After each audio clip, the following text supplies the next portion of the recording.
Woman goes downstairs to her house and is shocked by what she finds and tries to call the police.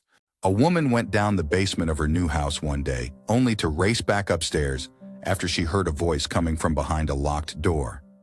Before the video starts, please subscribe to join our community. Your support helps us grow, and hit the notification bell to stay updated with our latest content. Patty was starting over. She had just recently left her good-for-nothing husband after he almost made them bankrupt with his gambling habits. She moved to a small town in Iowa with their 2 kids, a girl named Mary and a boy named John. The first thing she did when she arrived at the town was purchase a small old house located on the city's outskirts. It had a fence, a nice yard for her kids to play, and the house hardly needed any renovation. To Patty, who had been in the market for a cheap, ready home she could promptly move into, it was a blessing. A couple of days after she and her children moved in, she went down to the basement, where she saw 2 doors. One door opened to a small room, where old junk was stored, while the other was locked. She tried to push it, thinking something had jammed it from behind. However, she stopped when she heard a noise from behind the door. Patty thought it was her imagination, so she put her head against the door listening. "Help me!" a voice whispered, but Patty was already off racing away from the strange door and dark basement.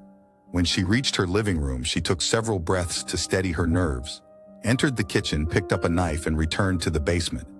"Whatever is in there can come out now, so we can duke it out before my kids get back from school," she thought to herself. When she got there, she listened for the voice and heard it again.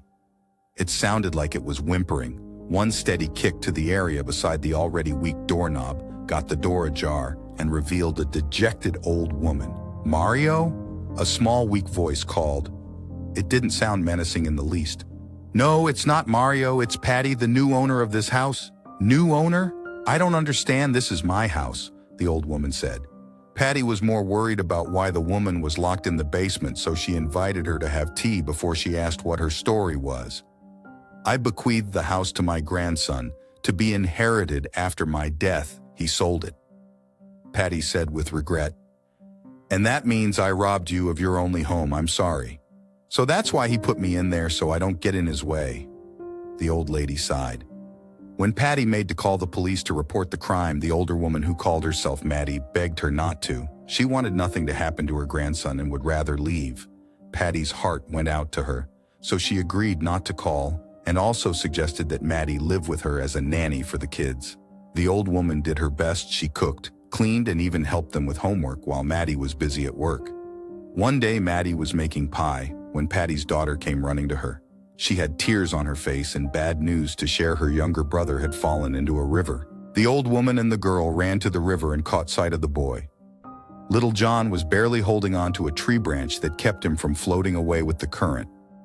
He looked scared. His friends, whom he had been playing with, could not go in to rescue him because the current was much too strong for any of them. So the old woman got in to help. The cold water shocked her, but it did not stop her from getting to the boy and taking him ashore safely. When Patty heard of the deed, she praised Maddie and promised to take care of her forever. Soon after the incident, the older woman fell ill.